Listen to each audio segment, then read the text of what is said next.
seen Trump just got shot, but pretty much the presidential candidate race really down to Trump and Biden. I know politics can be a personal, something personal, but just to ask you, since you articulate yourself so well and got some knowledge on you, and you're in school and you're around a lot of diverse people. Yeah.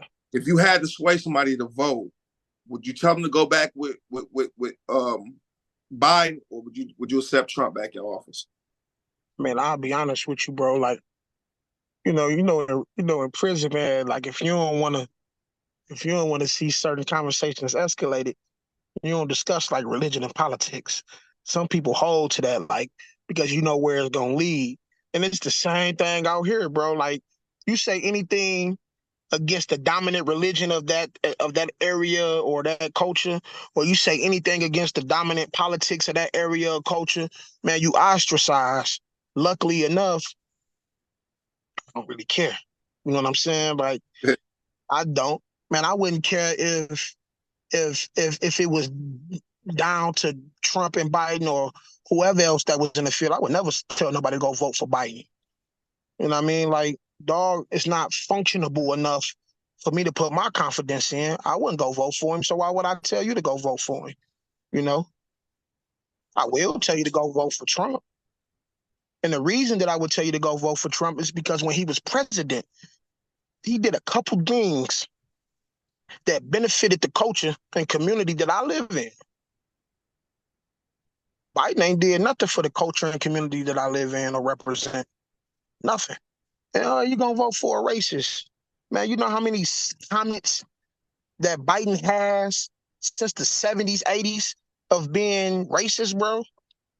Like, Biden to me is someone that is not mentally stable enough to make a decision on how my life should be moved and directed. I mean, when Trump got in office, you got to think Obama didn't do what he did for historical black colleges and universities. Trump came that gave him that money, right? Trump created them economic zones. The unemployment rate for black people decreased in historical numbers. You see what I'm saying? So you got to think, you got to get past like, his rhetoric and get past what he say. He's selling slum. Remember that? And the He's joint selling dudes be slum. selling slum.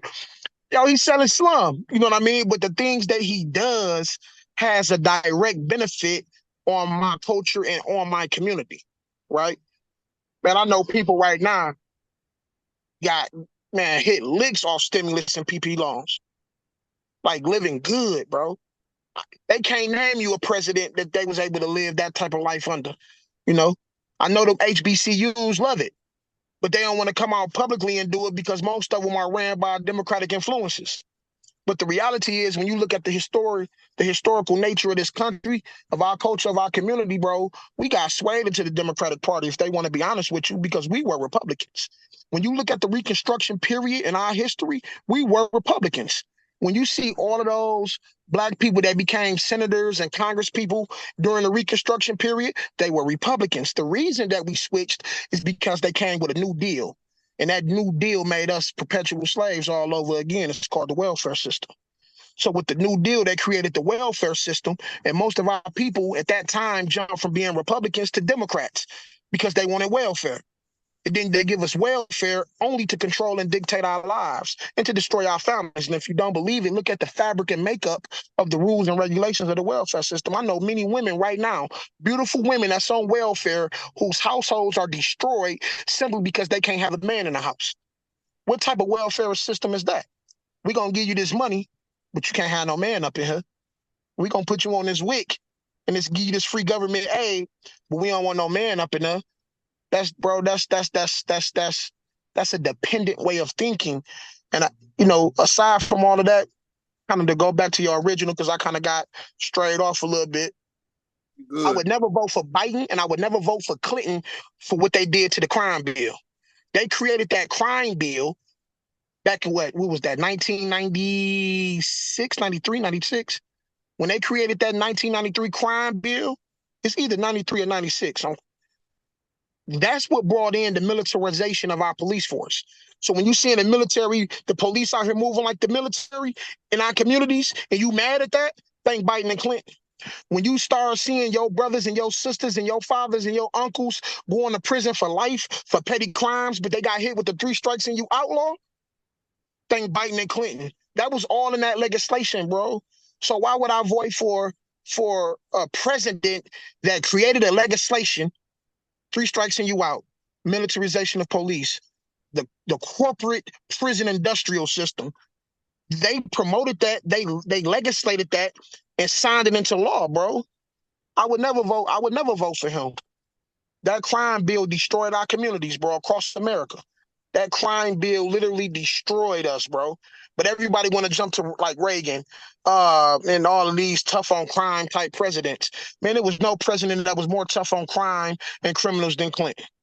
That crime bill destroyed black communities across America. And Biden was the legislator that pushed it and did it. So no, I ain't voting for Biden. I ain't forgot what you did, bro. I still got people in the joint behind that.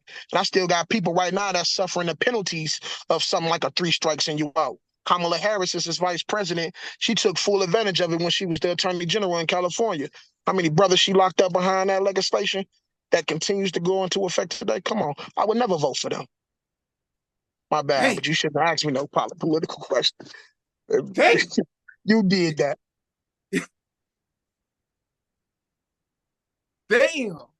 My bad. I love it. I love it. Now it was 94 too. That was 94. 94? Cool. The Yeah. 94 pound bill, yup.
You not a hustler, you keep getting in front of you just can't flip it. You ain't really got it, you P. Diddy, you be remixing. Oh, where you just got a new Glock? That's a free biscuit. Petty Tupac know what's up, he know on the mill tick.